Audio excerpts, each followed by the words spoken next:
Graça e a paz do Senhor estejam sobre todos. Uma alegria estar aqui depois de um bom tempo e de muita correria, muito ir e vir, mas graças a Deus estamos aqui hoje. Eu gostaria de convidá-los a abrir as suas Bíblias em Êxodo capítulo 14. Nós vamos ler dois versículos, os versículos 15 e 16. Êxodo, capítulo 14, versículos 15 e 16. Disse o Senhor a Moisés: Por que clamas a mim? Dize aos filhos de Israel que marchem. E tu, levanta o teu bordão, estende a mão sobre o mar e divide-o, para que os filhos de Israel passem pelo meio do mar em seco. Agora eu gostaria de convidá-los a abrirem as suas Bíblias em outro texto, agora no Novo Testamento, Mateus, capítulo 8. Nós vamos ler do versículo 26 ao versículo 28. Mateus, capítulo 8, do versículo 26 ao versículo 28. Perguntou-lhes então Jesus: Por que sois tímidos, homens de pequena fé? E, levantando-se, repreendeu os ventos e o mar, e fez-se grande bonança. E maravilhavam-se os homens, dizendo: Quem é esse, que até o vento e o mar lhe obedecem? Tendo ele chegado à outra margem, a terra dos Gadarenos, vieram-lhe ao encontro 2 endemoniados, saindo dentre os sepulcros, e a tal ponto furiosos que ninguém podia passar por aquele caminho. Um outro texto ainda, também em Mateus, no capítulo 14, nós vamos ler o versículo de número 25. Mateus 14, 25. Mateus 14, 25 diz assim: Na quarta vigília da noite, foi Jesus ter com eles, andando por sobre o mar. E finalmente, a carta de Paulo aos Efésios, capítulo 2, versículo 10. Pois somos feitura dele, criados em Cristo Jesus para boas obras, as quais Deus de antemão preparou para que andássemos nelas. Muito bem. Qual é o vínculo entre todos esses versículos? Parece que os 3 primeiros têm um vínculo claro, porque falam de 3 milagres extraordinários, de 3 operações fabulosas de Deus, mas parece que o texto de Efésios é o patinho feio aqui. Ele parece que está na família errada. É um cisne que está no lugar errado. Mas eu gostaria de compartilhar com vocês que na verdade é o texto de Efésios 2:10 que explica todos os outros textos que nós lemos. Há uma música que eu creio que nós não cantamos aqui na IBAB, mas que o Brasil todo canta, e provavelmente um ou outro dos irmãos conhece,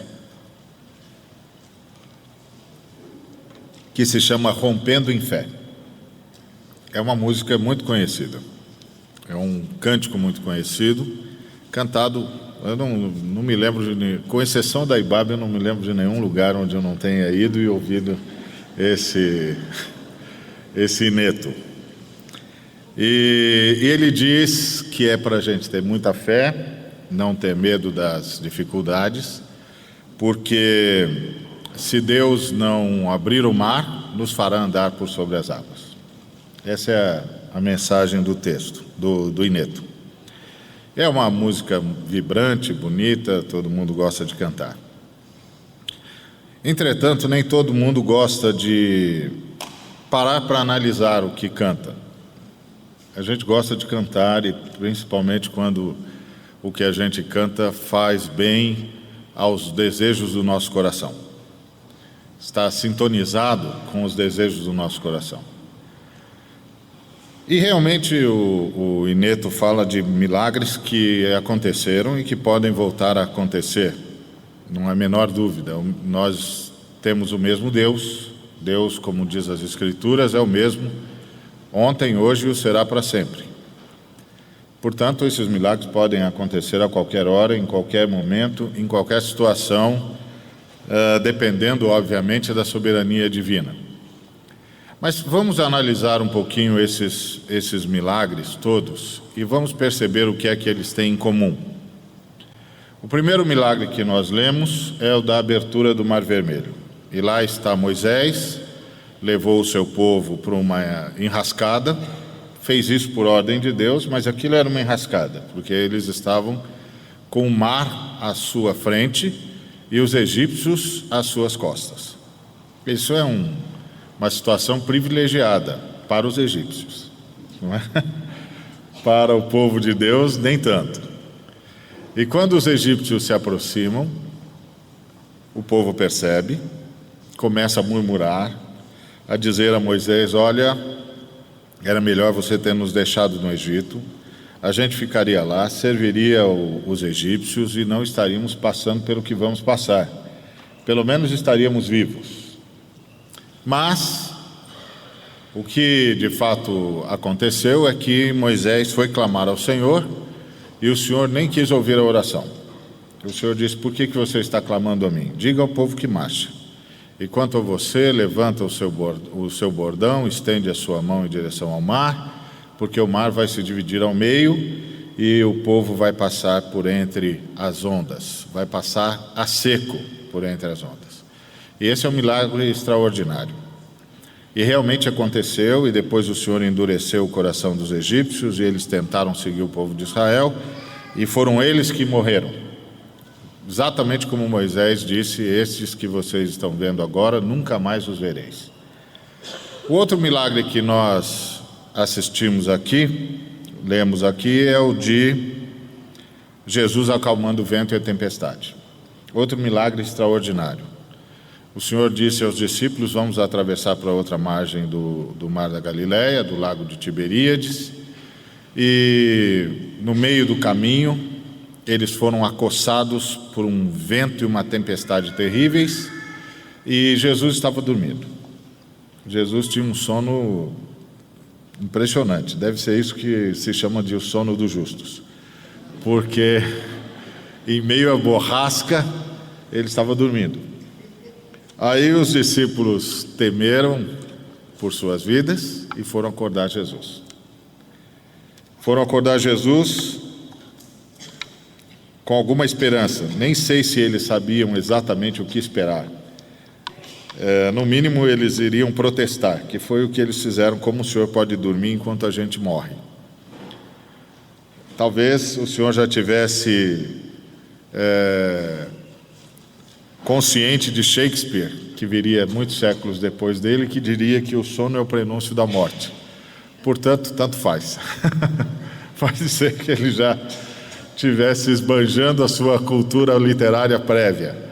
Mas o fato é que os discípulos protestaram com Jesus, porque Jesus dormia enquanto eles estavam à beira da morte.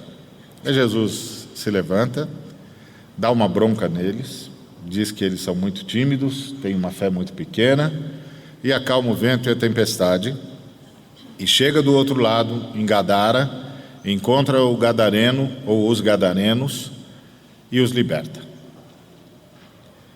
E finalmente nós vimos o milagre em que Jesus está com pressa. Jesus dispensou os seus discípulos, eles tomaram um barco, foram para o outro lado do lago, e Jesus ficou orando. Ele tinha multiplicado os pães e os peixes, o dia tinha sido muito cansativo, e aí naquele dia ele orou pouco, ele deve ter orado só umas 7 horas, porque ele estava muito cansado. Então Jesus, quando está cansado, é assim, ora 7 horas, por aí, depois vai embora. Aí ele resolveu ir, mas aí ele começou a ficar com pressa, porque ele chegou lá e viu que os meninos já tinham ido embora mesmo, como ele havia dito. Aliás, estavam sendo acossados pelas ondas e pelo vento, e Jesus, com pressa, disse: bom, já que não tem mais nenhum barquinho, eu não posso esperá-los voltar, eu vou a pé mesmo. E começou a andar por sobre as águas. Por que tanta pressa? Porque quando ele chegou lá do outro lado, em Genezaré, centenas de enfermos vieram até ele. Centenas de enfermos. E todos que tocaram em Jesus foram curados. Todos que tocaram em Jesus foram curados. Jesus estava com pressa porque tinha enfermos para curar. O que é que há de comum entre esses 3 milagres? É que todos esses 3 milagres foram feitos em função de terceiros. Deus abriu o Mar Vermelho para Moisés para salvar um bando de escravos amedrontados e temerosos. Um bando de escravos que não conseguia mais ter fé, que não conseguia mais ter dignidade própria, que diante do medo da vida, do medo da existência, preferiam a escravidão. Não é terrível isso? Não é terrível quando um ser humano chega a um ponto em que, diante do temor da vida, temor do que pode lhe acontecer, prefere ser escravo? Geralmente a gente ouve na boca dos heróis, dos nossos literatos ou dos nossos cineastas, frases como: prefiro a morte à escravidão, liberdade ou a morte, não é? Independência ou morte, e daí vai. Ninguém quer ser escravo, mas o povo de Israel queria. Eles estavam numa situação tão debilitada do ponto de vista da sua autoimagem, estavam tão acabados como raça, como nação, como povo, que eles preferiam a escravidão. Então o Senhor abriu o Mar Vermelho para Moisés, mas em função de terceiros, que eram escravos, amedrontados, terrificados, aterrorizados, que estavam abrindo mão da sua própria dignidade, que chegaram, do ponto de vista existencial, ao fundo do poço. Jesus acalma o vento e a tempestade, mas ele faz isso por causa de um terceiro. 1 ou 2 homens que o diabo tinha escravizado a tal ponto que eles haviam perdido toda a sua personalidade, que eles já não eram, eles já não tinham mais consciência de si. Uma situação degradante. Estavam em pior situação do que os israelenses, porque eles já não eram. Eles já nem podiam escolher a escravidão. Eles eram escravos por excelência. Eles eram alimentos dos demônios. Não tinham mais personalidade, não tinham mais capacidade de reação, não respondiam mais quando o seu nome era invocado, não tinham mais dignidade alguma. Não tinham mais nem a opção de abrir mão da sua dignidade, porque ela já não lhes pertencia. Eram objetos e abjetos, totalmente tomados pelas forças malignas. Que coisa terrível! Jesus acalmou o vento e a tempestade porque estava pensando em salvar homens. Provavelmente aquele vento e aquela tempestade tinha a ver com os próprios demônios. Todos aqueles que se envolvem em batalha espiritual sabem disso, que há certas pessoas que você sai para ir ajudar e já sabe que no meio do caminho algum acidente vai encontrar você. Você já sabe que no meio do caminho alguém vai esbarrar em você, que você não vai chegar muito facilmente do outro lado, que você vai ter certeza de que tem uma missão a cumprir e ter de insistir em chegar do outro lado, porque você não vai chegar com a mesma facilidade que chega todos os dias, por mais conhecido que lhe seja o trajeto. E aí está o caso de Jesus. Ele acalmou o vento e a tempestade por terceiros. E finalmente vemos o Senhor Jesus andando por sobre as águas. Estava com pressa, não é? Por que tanta pressa, Jesus? Já que o Senhor já ficou 7 horas orando, fica mais um pouco. Daqui a pouco os meninos voltam e apanham o Senhor. Ou outro barco vai para lá e o Senhor pega uma carona. Mas ele estava com pressa. Com tanta pressa que decidiu ir andando. E a gente sabe que ele estava com pressa porque o texto diz que quando ele se aproximou do barco, ele fez menção de passar pelos discípulos e ir embora. Ele não tinha intenção de parar, não. Os discípulos é que o pararam. Mas ele não tinha intenção de parar, não. Ele fez menção de que eu vou embora, eu tenho algo para fazer. Muitas vezes a gente pensa que ele estava desafiando a fé dos discípulos, pura e simplesmente. Mas ele tinha pressa. Havia um sem número de enfermos que seriam libertos da sua enfermidade por causa da presença de Jesus. Tocariam nas suas vestes e seriam curados. O que é que a gente percebe, então, entre esses 3 milagres tão extraordinários que nós citamos? Que todos eles foram feitos em função de terceiros. Todos eles foram feitos em função de terceiros. Era para salvar alguém, era para libertar alguém, era para libertar algum povo. Ou seja, esse milagre ou esses milagres foram operados na vida de gente e a partir de gente que não vivia para si mesmo. De gente que vivia para outros. Moisés, desde o dia que o Senhor o encontrou lá na sarça ardente, nunca mais viveu para si mesmo. Jesus nunca mais viveu para si mesmo. E assim há vários milagres na Bíblia. Por exemplo, quando Paulo clama depois de 14 dias de tempestade, em que as pessoas não veem a luz do sol, ele clama pela salvação dos que estão com ele, navegando com ele, e por chegarem ao destino que eles haviam se proposto a chegar. E depois de 14 dias, o anjo do Senhor aparece a Paulo e diz: olha,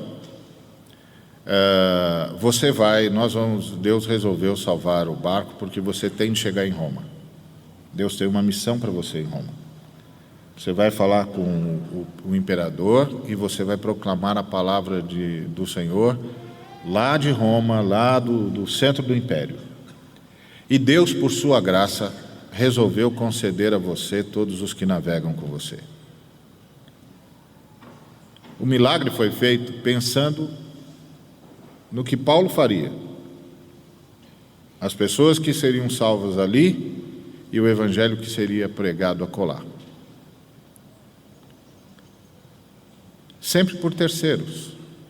Houve uma vez em que o Senhor salvou Paulo, praticamente o ressuscitou.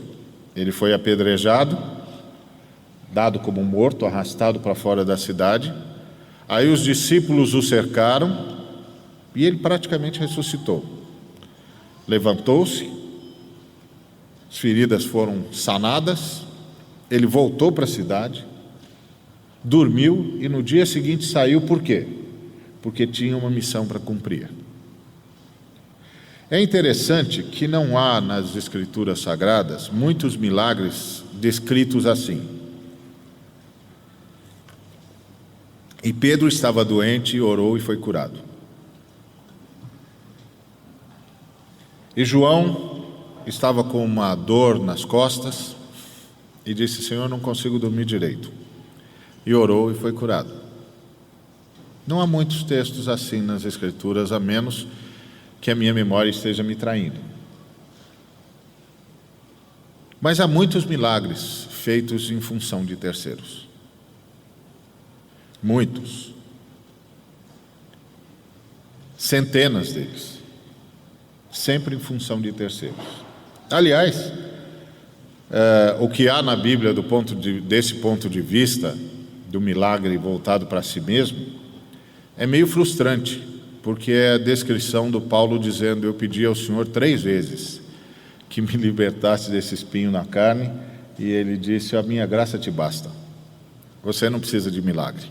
Oh, Senhor, mas tenho feito milagre para tanta gente. O Senhor já fez a conta de quantas pessoas foram curadas por meu intermédio, pelo ministério que o Senhor me deu? Estou pedindo umzinho só para mim. E o Senhor diz: não, você não precisa não, minha graça te basta, fica aí com o espinho na carne mesmo. O que é que nós aprendemos com isso? Que todos nós queremos ver milagres. Que todos nós queremos ver o céu abrir, o sol parar, nós queremos ver o mar abrir, o rio cessar de correr, o vento ser acalmado, o mar se aquietar, andar por sobre as águas. Mas aí o Senhor pergunta para nós, diante desse nosso desejo: por quem? Por quem você quer abrir o mar? Por quem você quer andar sobre as águas? Por quem você quer fazer as águas do rio pararem? Por quem você vive? Para quem você vive? Que seres humanos serão abençoados com a sua existência? Por que você tem tanta pressa? Por que você precisa andar por sobre as águas? Quem são os enfermos que hão de tocar nas suas vestes e serem curados? Por quem você quer os milagres? Talvez essa seja a resposta que nós tenhamos de aprender a dar ao Senhor. Por quem vivemos? Por quem vivemos como comunidade? Por quem vivemos como indivíduos?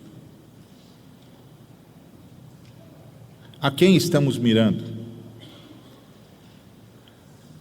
Muitas vezes nós lemos textos como: Elias era um homem como nós, sujeito às mesmas fraquezas, e orou, e o Senhor fez o céu se trancar, e por 3 anos e meio não houve chuva. Sim, mas Elias estava salvando um povo. Não foi por ele que o céu fechou as suas comportas. Foi pelo povo dele. Porque ele estava salvando um povo da destruição. Ele estava salvando um povo da idolatria. Ele estava salvando um povo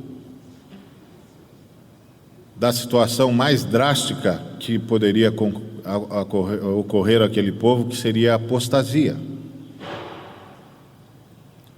Por quem você quer que os céus tranquem as comportas?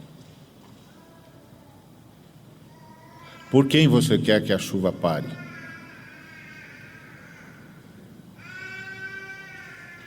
Por quem? Quais são as boas obras que você tem de fazer e que, para que você as realize, há necessidade de um milagre? Por quem? Percebe o grande ensino desse texto, ou desses textos? Por quem? Por quem eu e você vivemos? O bem de quem estamos buscando? Já vi muita gente dizer: como eu gostaria de ter a fé de George Mueller, que orava e as coisas vinham à porta dele. Alimento, dinheiro, roupas, o que ele precisava. Ou o que precisasse. Sim, mas George Mueller estava salvando 2.000 órfãos. É verdade, George Mueller orava e o carro do padeiro quebrava na frente do orfanato, e o pessoal dizia, e o padeiro descia e dizia assim: ô reverendo, estou aqui, a carroça quebrou, eu não vou mais poder aproveitar esses pães e esse leite, o senhor não tem quem possa usar isso? Ele falava: tenho 2.000 órfãos que estão aqui esperando o café da manhã. E aí eu já ouvi muita gente dizendo isso. Eu queria ter a fé do George Mueller. Ótimo, então cadê os 2.000 órfãos?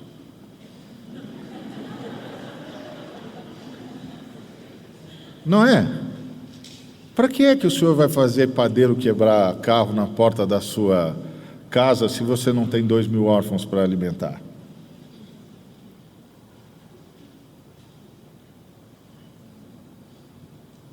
Queridos,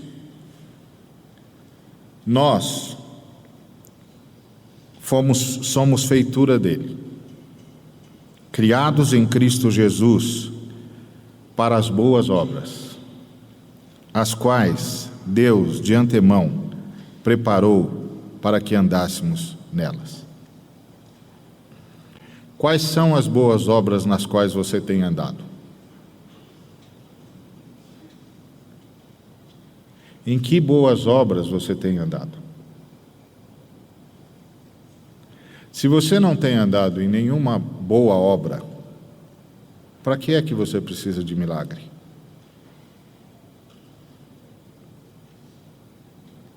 Por que é que você tem tanta pressa?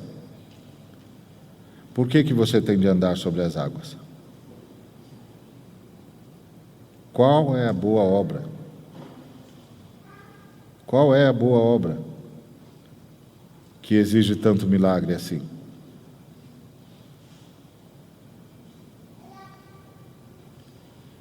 Que boa obra é tão urgente que você tenha de andar por sobre as águas? Que boa obra é tão urgente que o mar tenha de se abrir? Por quem você vive, meu irmão? Por quem você vive, minha irmã? Por quem vivemos nós, como comunidade? Por que precisamos de milagres?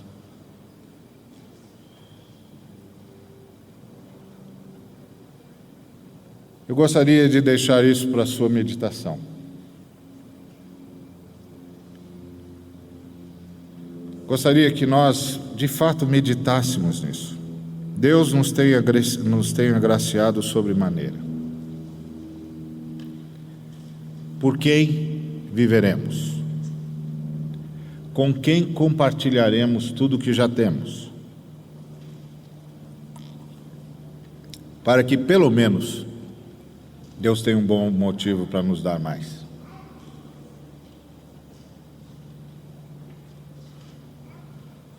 Com quem dividiremos tudo o que já recebemos? Para que realmente tenhamos um argumento de oração.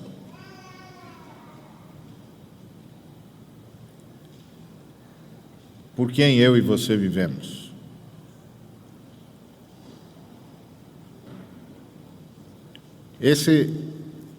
Essa verdade está espalhada em toda a Escritura Sagrada. Que Deus operou milagres, mediante a oração de gente que não vivia mais para si.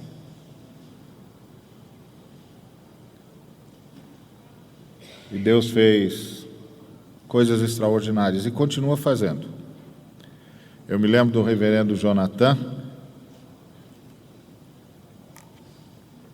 Me lembro que em 1980, eu estava nos Jovens da Verdade, o reverendo Jonathan foi lá. E Jaziel, o reverendo e eu ficamos conversando uma tarde toda. E o reverendo contando os sonhos dele, de quantas crianças iria salvar, de quantos missionários iria enviar, de quantos lugares na terra iria alcançar. E a gente perguntava para ele: o que o senhor já tem? E ele dizia: o sonho. Mas o senhor já tem o terreno? Ah, tem uma promessa. Mas o senhor, se tiver o terreno que lhe foi prometido, o senhor tem como construir isso? Não. Mas o senhor tem certeza que vai fazer tudo isso? Ele diz: tenho. E nesses anos todos eu tenho acompanhado, às vezes de mais perto, às vezes de mais longe, o ministério dele, a vida dele, e tenho visto milagres. Mas tenho visto muitos milagres. Contudo, tenho percebido com clareza que os milagres não são para ele. Os milagres acontecem porque não sei mais quantas crianças que, se não houver um milagre, vão morrer na rua da amargura. Há nações que, se não houver um milagre, não vão ouvir o Evangelho. Há jovens na FEBEM que, se não houver um milagre, vão ser bandidos e vão morrer precocemente. Então eles veem muitos milagres. Nem sei o quanto eles entendem que o milagre não é por eles, nem é para eles. É isso que eu queria deixar como meditação nessa manhã. E uma pergunta que eu espero que não se cale no meu e no seu coração: por quem vivemos? Para quem vivemos?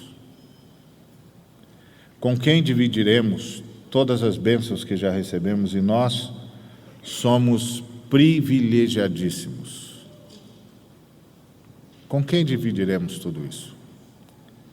Tenho certeza que, se você conversar com o pessoal do Serve, eles vão dizer de milagres. Mas não eram para eles. É porque, se não houvesse milagre, crianças teriam sido assassinadas. Se não houvesse milagre, mulheres teriam se tornado assassinas. Se não houvesse milagre, mulheres estariam perdidas na história. Deus é o Deus dos milagres. Deus é o Deus dos milagres. E se nós os queremos ver, comecemos a abrigar os órfãos. Comecemos a abraçar os que ninguém mais abraça. Comecemos a buscar os que ninguém mais busca. A viver por alguém. A poder fazer uma lista das boas obras nas quais nós estamos andando. Porque nós somos criados para andar nelas. Que Deus nos abençoe.